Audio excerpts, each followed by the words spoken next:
Welcome to the Foundry, where leaders are forged daily. Each week we investigate themes of leadership, entrepreneurship, and mindset with some of the greatest minds in real estate.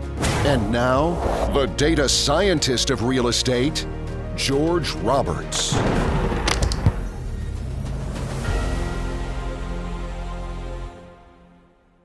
Welcome back, entrepreneurs. Today, I have the pleasure of talking about all things construction with one of the big names in the business, Sue Hough. With over 2 decades of commercial development experience, Sue is the founder of 𝐒𝐻𝐸, a design-build construction company, and also founder of Moody Moon Ridge, an exciting 118-acre development nestled in the foothills of the glorious Smoky Mountains.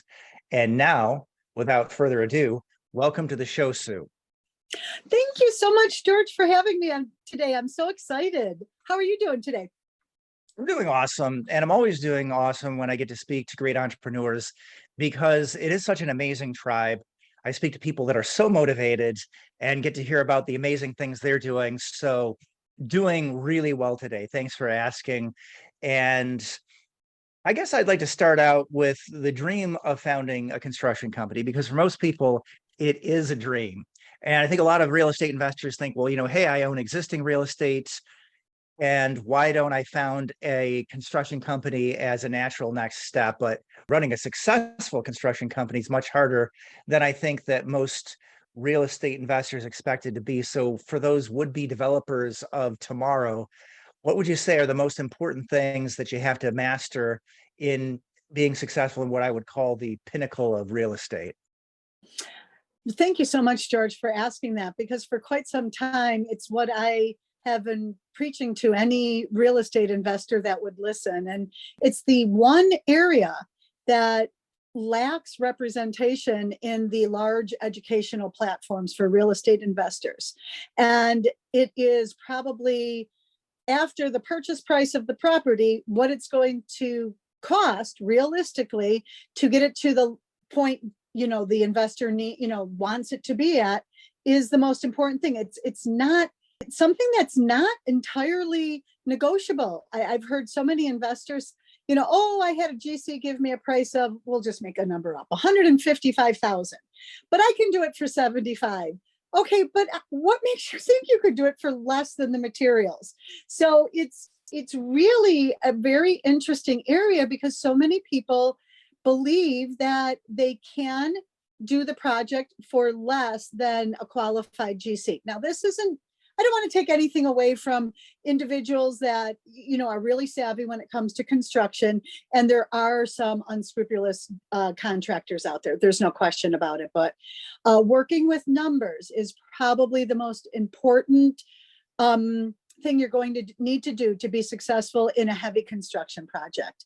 So if you have a heavy construction project, the importance of line iteming everything down to the drywall. I don't go as far as drywall nails and those types of materials. I know a couple of business acquaintances that like to do that, but you need to know what your roofing materials are, siding, and a whole line item of what is necessary to get this project to the point. And then on the very bottom line, especially if you're new to the industry, the other very important thing is, once you've established your budget with a qualified contractor, if you're not construction savvy, is on the very bottom line, you add 20%. And if your project isn't successful at that number, please find another project that will work. And that's it. That's really what it is. It's just really keeping track of your budgets, line item by line item, making sure that you have these spreadsheets that you can keep track of. I highly recommend keeping everything in QuickBooks and entering everything to the line items that they coordinate with, and having really good subs. As a follow-up to that, I kind of think the really important part, George, is making sure your subs are on the up and up. I know when you're starting out, it may be a little bit confusing, but they need to have insurance. They need to give you a written proposal. There's laws, and most states require at least minimum those things to be in effect should there ever be a problem. And you don't want a problem, but you always want to avoid one. I That's like it it. that you let off with the estimation, Sue, because I think that's huge. It's the one thing that could most easily sink you in a construction project. And yeah, it is. It's not easy. And yeah, great example, because yes, you're right. Once people actually get into it, they find out that no, it's not that easy to do things at a lower price. But you also mentioned the subcontractors. So that's one of my observations in construction, is that obviously, yes, you've got to master the numbers, but there's also the leadership aspect. And I think that what makes leadership in construction so difficult is that you get to lead such interesting people. Oh, George, I love that. It's such a great perspective. All of my trades crews, they're all very interesting. They all come with their own little quirks and personalities. You know, I've had a HVAC gentleman back in Chicago who was funny. And if anybody left a toolbox or a tool in the hallway or on the floor, oh my gosh, you were like, you'd think the world was coming to an end. But for the most part, you can tell the keys to working with good subcontractors. There isn't a question when you ask them for a copy of a certificate of insurance.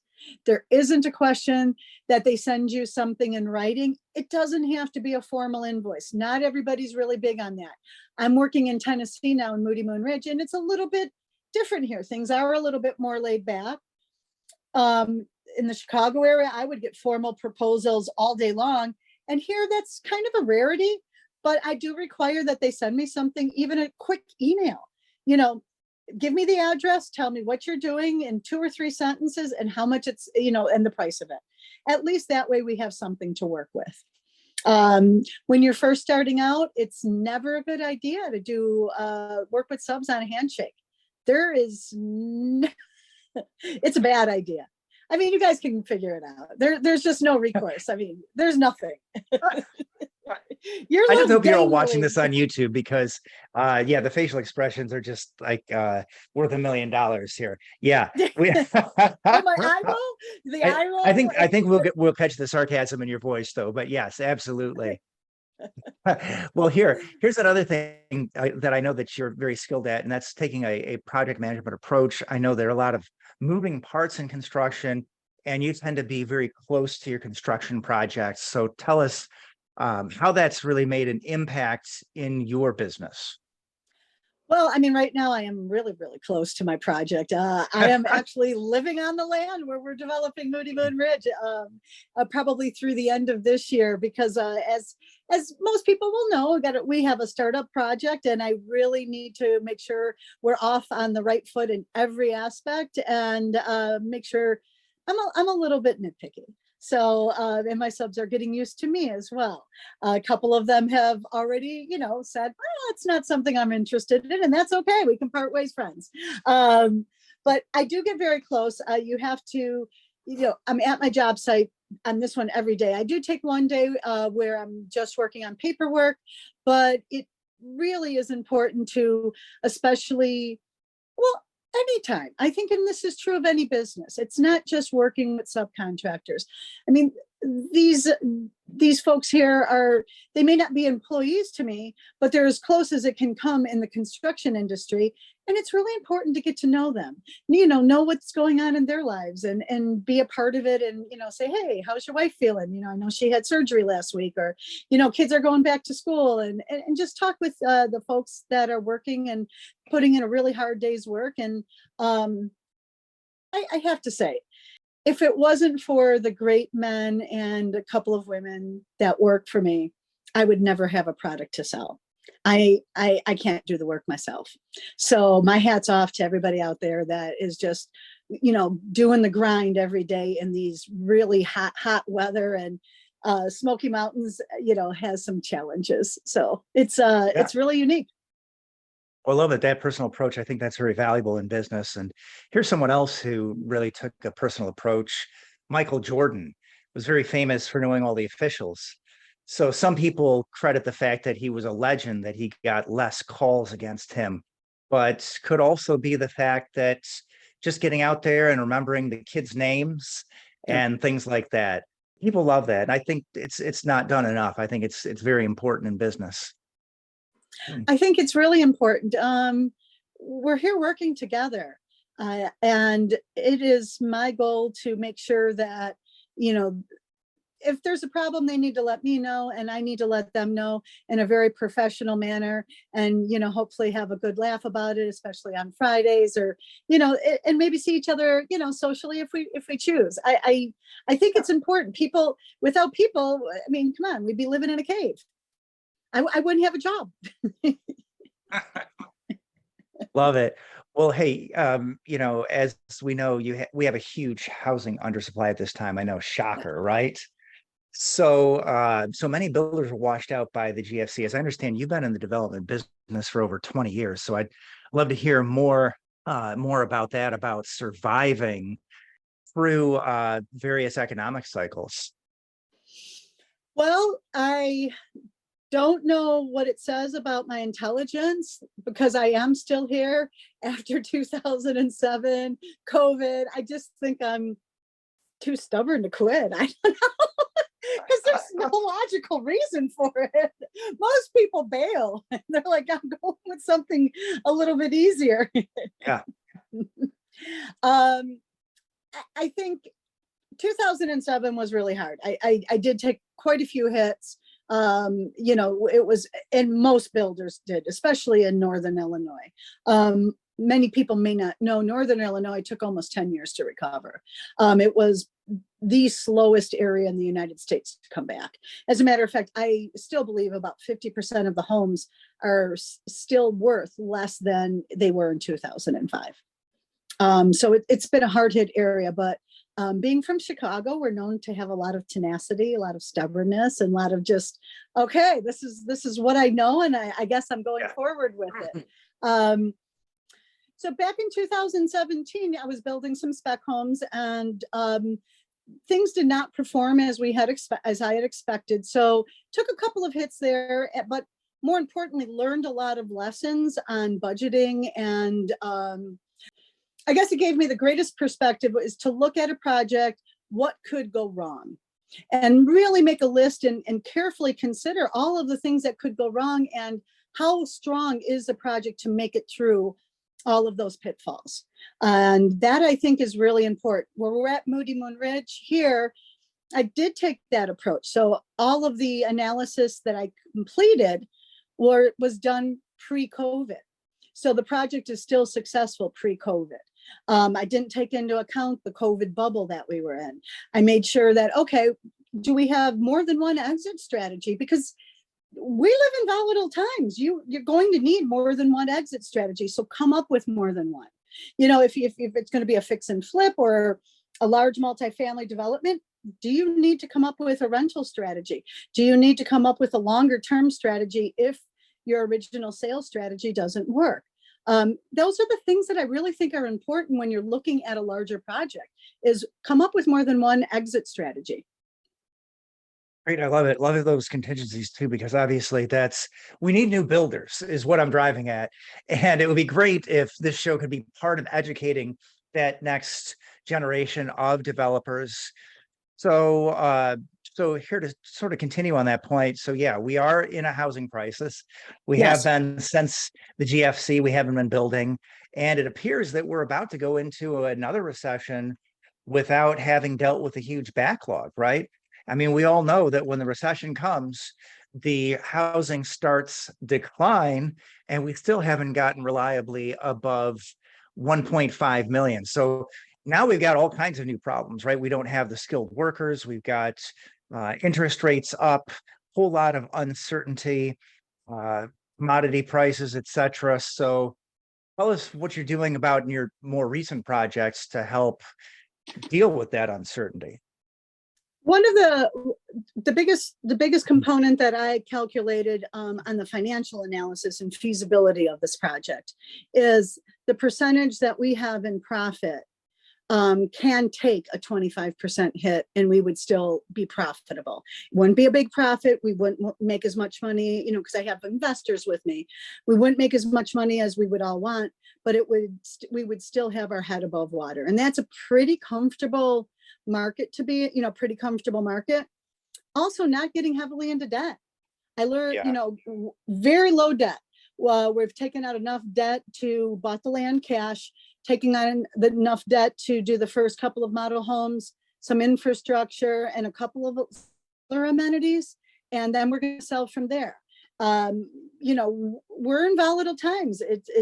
On a small residential development like we have, going $5 to $10 million into debt is almost foolish. This is how the steps I've taken to be resilient against a potential recession. Right. A lot of it is really the debt. Of course, that's what wipes out the builders, as you saw firsthand in 2008. Right. So I think being resilient, setting myself up to be resilient in a potential economic downturn, whatever that downturn might be, it's creating enough profit for the project that if we drop 25% of our home values, we would still have, get all of our money back and still have enough money to go out for pizza. I'm joking. It would be a little more than that. So that was the key thing. The other thing is build small. I'm not developing the project entirely and not go into a lot of debt. So we've incurred debt that would provide us with 2 model homes, some infrastructure, and some of the smaller amenities without going hugely into debt. And if by chance the market does a wild turn and these larger homes are just not marketable anymore, well, I've already subdivided my land. Now I can look at what is selling and what is working in the market. Do we need to go to really small 600 square foot homes? Do we need to go to something where maybe local people can sell and buy? Because just by subdividing the land, I've tripled the value of the land already. And so I've done all of that. I've done all the work to that. So those are the things that I really looked into, is like, okay, don't overbuild, because even though the market here in the Gatlinburg area is still so strong, and I'm pretty confident, if you ask me today, will we be successful with the plan we have? Absolutely. But if something falls apart deeply and greatly, even globally, within the next month or two, I have the ability to turn almost on a dime and change the plan to look and find something else that would be more profitable for this area. Yeah, I love those multiple exits. That's a very good thing. And also, take note that to be a developer, you don't have to finish the project. You've added value, when you buy the land, when you get approvals, when you get entitlements, subdividing it, that takes a long time. People don't necessarily understand that if they haven't gone through that before. And that time is money. So yeah, good stuff. Well, anyway, I don't want to be overly negative about the construction industry, because I'm in it myself. So I like to give you an opportunity. Like, tell us what you love. What is the best thing about being a builder? Okay, so my favorite thing, and it sounds maybe silly, there's a day that happens with every project, and I build new construction homes and obviously a new development. So there's always a lot of pre-construction work, and that's sometimes the more tedious stuff. But the day comes, every home, and I will get tears to my eyes, and I take a video of it for every single home, especially out here, because you can hear them coming down the road. So as my lumber is being delivered and my trusses are coming on these huge semis and things like that, and it's always early in the morning, can hear them coming down the road, and framers are ready, and everybody's excited. It's like Wrigley Field on opening day. And it's just the happiest time, because you're like, okay, in the morning, there's beautiful land, and within a short period of time, we're going to have a house framed up, and hopefully building somebody's dream. That's my favorite part right there. I love the tangible progress. That's huge. It's something that not everybody really gets to experience. But anyway, the fact that it's hard means that it's a less crowded field. And I think that's been a huge benefit over the last few years. But let's continue on the positive frame. So I love your tagline, build your bliss.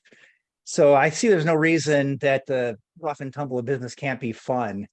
And it's great that you have fun creating something that's wonderful for your clients. So why don't you expound on that? Tell us about Build Your Bliss. So one of the things that I really put a lot of effort into is helping customers get through the construction project, whether it's an investment home or especially if it's their own personal residence. I acknowledge homeowners, they're scared to death. They don't know what they're getting into, and it's a long process. It's tough. Even as a seasoned builder, it is tough to, the buyers and things like that, to help them through this process. So what I try to do really hard is I have a lot of systems in place that makes it that allows me to make sure they know what's going to happen a month or so in advance, to take a little bit of the fear about it, make sure we're prepared with picking tile or lighting before the day we need it, so everybody kind of is on the same page. And those are the things that I think is really important to get a customer happily, or at least sanely, through the process, because it's hard. It's not an easy, and I'm not 25 anymore. It's almost like let's just have fun. Come on, can we laugh?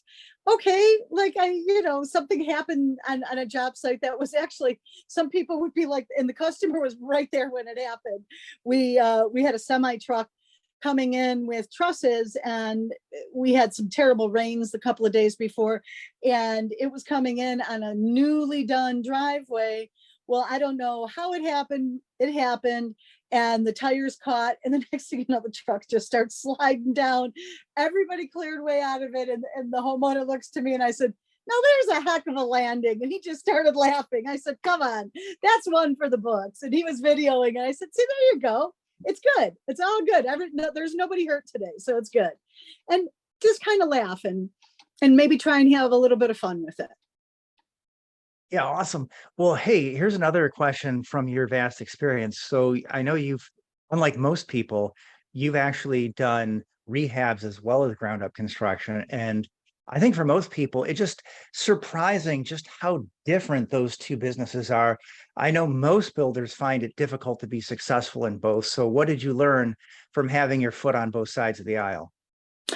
So when I started in this industry 20 some years ago, I did hands-on. I know how to sweat copper pipes and build a simple wall, put some, install doors, windows, and things like that. That's how I started. So that was a great asset because it gave me it allowed me to know what really went into each one of the trades. Not that I'm exceptional at any of the trades. As a matter of fact, I'm probably below fair. But I do have some great people that are great at it, and that's what's important. Rehabbing homes is really hard compared to new construction. New construction is so much easier because you know what you're getting. You know what your framing is, you know what your foundation is. You're not going to open a wall and find, carpenter ants ate out half of the house.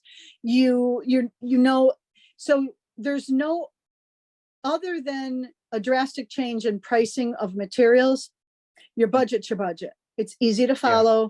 Yeah. You know what it is. Rehabbing is very difficult because there's no way to know when you're analyzing the property what's behind all of the walls unless they're all exposed. There's no way to know. Well, not that there's no way to know. You can guess. You can, it just becomes, it's a far more expensive endeavor. It's usually lengthier. And it's much harder.